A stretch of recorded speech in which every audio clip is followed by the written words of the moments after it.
Well, he's one of the most famous coaches of the NFL, and I had the pleasure of interviewing Coach Pete Carroll about his contributions off the field right here in California.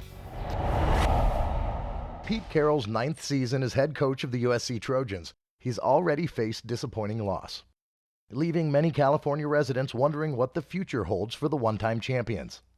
Well, as Pete Carroll learned a long time ago, it all depends on how you look at it. I kind of live my life day to day thinking something good is just about to happen, so that's about as upbeat and positive as I can see it. I don't mean it to be that way. That's just the way I've kind of grown up. Peter Clay Carroll grew up in a suburb of San Francisco, California. His father, Jim, was a liquor salesman, and his mother, Rita, a homemaker and an incurable optimist. My mom was so supportive. I always look back to, and she always was kind of directing me towards the good things and the things that we could do. And I had such a great support system, and I think that kind of kept things in line for me. Carroll earned his bachelor's degree in Northern California at Pacifica University, where his performance as starting free safety also earned him a spot on the All-Pacific Coast football team, twice. After college, Carroll spent a year trying out for the now-defunct World Football League in his hometown of San Francisco. He didn't make the team.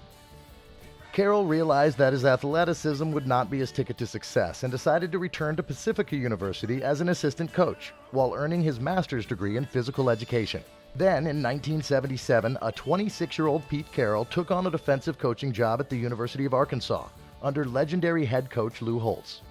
A year later, he headed to Iowa State to work with another coaching great, Earl Bruce, who Carroll followed to Ohio State the following year.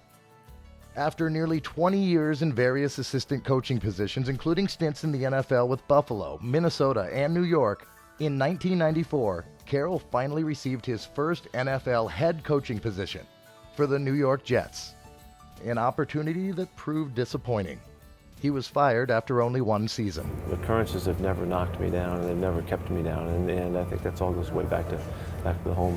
Home, San Francisco, Carroll's next stop after being let go by New York. He moved back for 2 years and found success as an assistant with the 49ers.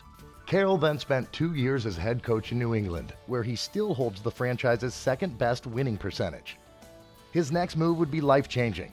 On December 15, 2000, Pete Carroll took the job that would make him a Southern California icon and a 2-time national champion, head coach of the USC Trojans. He'd found a way to channel his high energy and optimistic approach, creating an atmosphere for his players that would inspire success. Carroll describes the process.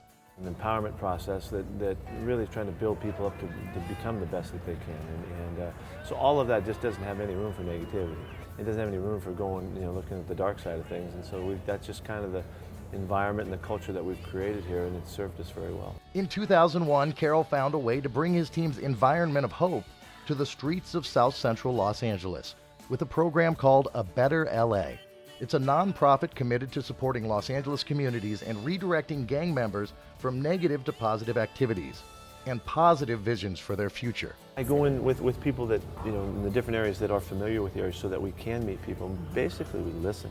More than anything, we listen, and hear out, what's going on and what's up, and just in our presence and as we hear things, we figure out ways that we might be able to connect this or that and make things move. The program also brings young people from inner city neighborhoods to USC to meet the players and find encouragement to move into productive lifestyles and careers. Carroll says his players love it as much as the kids do.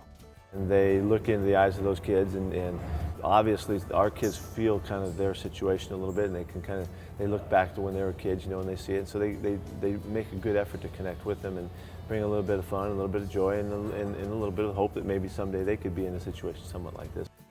Pete Carroll is always scouting, if not for athletic prowess, then for motivated members of the community to help lead the effort to focus energies away from crime and gangs and on to improving their lives, which in many cases means avoiding a statistical probability of death or prison. The great ones always are the ones with the greatest will and the greatest desire to prove who they are and to compete on a regular basis. Competing to improve, be it on the field or on the streets. Pete Carroll just keeps looking ahead, not just thinking something good is about to happen, but making it happen.